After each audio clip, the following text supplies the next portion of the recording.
Hello students, how are you? I hope you all are doing good. Today's worksheet is worksheet number 23 for class 10 subject English.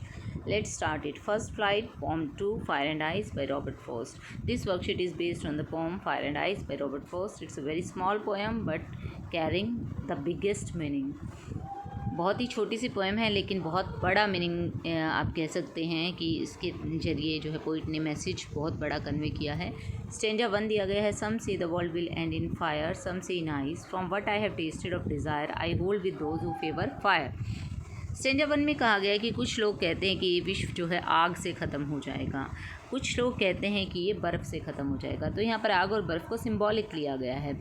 आग जो है किस चीज़ का symbol है? Desire का symbol है। तो पोइट कहता है कि जहाँ तक मुझे लगता है कि डिज़ायर जितना डिज़ायर बढ़ता जा रहा है लोगों का, उस डिज़ायर की वजह से, फायर ऑफ डिज़ायर जो है उसकी वजह से जो ये पूरा का पूरा विश्व जो है एक दिन डिस्ट्रक्शन हो जाएगा, उसका तबाही हो जाएगी। तो वो फायर का फेवर करता है कि मैं फ़ायर के पक्ष में हूँ कि फायर से ये जो है संसार ख़त्म होगा।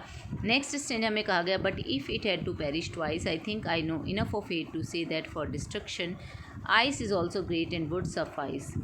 यहाँ पर पोइट ने कहा कि लेकिन अगर इसको दोबारा ख़त्म होना है, दूसरी बार ख़त्म होना है विश्व को, तो मुझे लगता है कि हेट भी काफ़ी है, जो है नफ़रत काफ़ी है इस संसार को ख़त्म करने के लिए, इस संसार का डिस्ट्रक्शन करने के लिए। जो नफ़रत रूपी बर्फ़ है, यानी कि जो नफ़रत की यहाँ पर आइस उन्होंने कहा है, आइस सिंबल लिया है, इसको सिंबल लिया है नफ़रत के तौर पर, नफ़रत का सिंबल लिया है आइस को। तो आइस भी जो है वो इस संसार को ख़त्म कर देगी। मतलब जो रिश्तों के अंदर ठंडापन आ चुका है, जो कोल्डनेस आ चुकी है, जो इनडिफरेंस आ चुका है, लोगों को एक दूसरे से कोई फ़र्क नहीं पड़ता, एक दूसरे से नफ़रत करते हैं, रिलेशनशिप्स में वार्मथ नहीं बची, ठीक है, तो उसकी वजह से भी ये संसार एक दिन ख़त्म हो जाएगा। उन्होंने कहा कि आइस भी पर्याप्त है इसको ख़त्म करने के लिए, मतलब नफ़रत भी पर्याप्त है इस संसार को ख़त्म करने के लिए, ऐसा उन्होंने कहा। वुड सफाइस मतलब सफिशिएंट है आइस भी इस विश्व का विनाश करने के लिए। तो यहाँ पर दोनों स्टेंजा में, एक में फायर को उसने फेवर किया है, एक में आइस को फेवर किया है। तो आइए आगे बढ़ते हैं। Read the main idea of the poem given below and fill in the blank spaces with correct option from the brackets.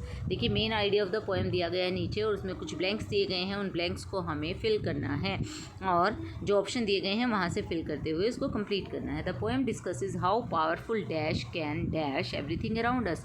Poem हमें बताती है कि किस तरह पावरफुल इक्वेशंस और emotions is the right answer, emotions can destroy everything around us. ये poem हमें बताती है कि किस तरह जो पावरफुल इमोशंस हैं वो इस विश्व को तबाह कर सकते हैं, हर चीज़ को ख़त्म कर सकते हैं जो हमारे चारों तरफ है। The poet is of the opinion that rain और fire of desire, fire is the right answer. Poet का ओपिनियन है कि फायर ऑफ डिज़ायर जो है, जो इच्छाओं की आग है, एंड आइस और desire and ice of hatred और नफ़रत की जो बर्फ़ है, आर सफिशिएंट, यहाँ पर हो जाएगा सफिशिएंट की काफ़ी है, डिज़ायर एंड हेट्रेड जो है वो सफिशिएंट है इस वर्ल्ड को ख़त्म करने के लिए। दो बार we must respect differences and have dash for each other to save the world and have compassion. हमें एक दूसरे के बीच में जो भी अंतर हैं, चाहे वो धर्म का है, चाहे वो जाति का है, उन सबका आदर करना चाहिए और हमारे अंदर कंपैशन होनी चाहिए, दया की भावना होनी चाहिए एक दूसरे के प्रति, तभी हम इस संसार को बचा सकते हैं। तो compassion is the right answer, sufficient is right answer, here compassion is right answer.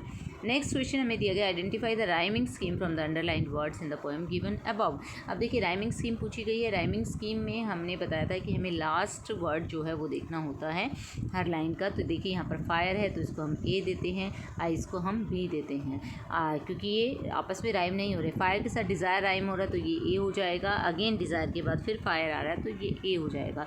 तो यहाँ फर्स्ट स्टेंजा की राइमिंग स्कीम बनेगी ए बी ए।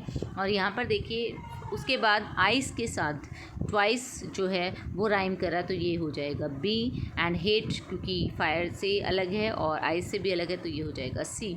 और अगेन ट्वाइस और आइस राइम कर रहे हैं तो ये हो जाएगा बी, और ग्रेट और हेट राइम कर रहे हैं ये हो जाएगा सी, और सफाइस के साथ फिर आइस राइम कर रहा है तो ये हो जाएगा हमारा अगेन बी।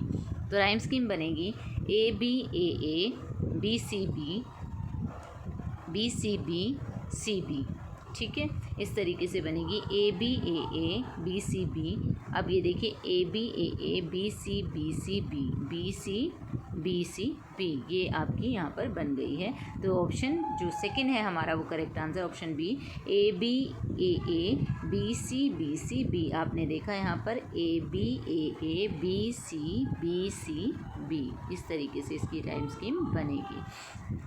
नेक्स्ट हमारा क्वेश्चन आता है, the poem presents the image of destruction, celebration, abandonment और रिजेक्शन। डिस्ट्रक्शन की इमेज प्रेजेंट की है, तबाही की इमेज प्रेजेंट की है पोइट ने कि किस तरीके से डिस्ट्रक्शन होगा फायर से और आइस से। तो इस तरीके से डिस्ट्रक्शन की इमेज उसने प्रेजेंट की है। The poet is making a dash through this poem, poet is making a serious warning दे रहा है पोइट यहाँ पर हमें एक गंभीर चेतावनी दे रहा है कि हमारी जो हेट्रेड है और हमारी जो डिज़ायर्स हैं उनकी वजह से ये संसार जो है ख़त्म हो जाएगा। तो option A is the right answer.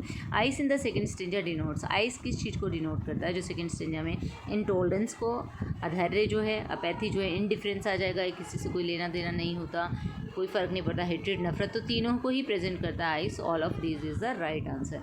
What does the poet not want to convey through the poem, poet क्या कन्वे नहीं करना चाहता इस पोएम से? Human being should be greedy, human beings को लालची होना चाहिए, ऐसा पोइट नहीं कन्वे करना चाहता। We should focus on desires and hatred, हमें अपनी इच्छाओं और अपनी नफरत पर ध्यान देना चाहिए, फोकस करना चाहिए, ऐसा भी नहीं करना चाहता poet. Check our desires and love all, हाँ पोइट ये कहता है कि हमें अपनी डिज़ायर्स को कंट्रोल करना चाहिए और सबसे प्यार करना चाहिए। तो क्वेश्चन ये पूछा गया है कि क्या नहीं कन्वे कर रहा है, तो ऑप्शन ए और ऑप्शन बी को कन्वे नहीं कर रहा है, तो ऑप्शन ए और बी दोनों डी ऑप्शन में दिए गए हैं। तो option D is the right answer, both A and B. I hope you understood the worksheet. Thank you, stay safe.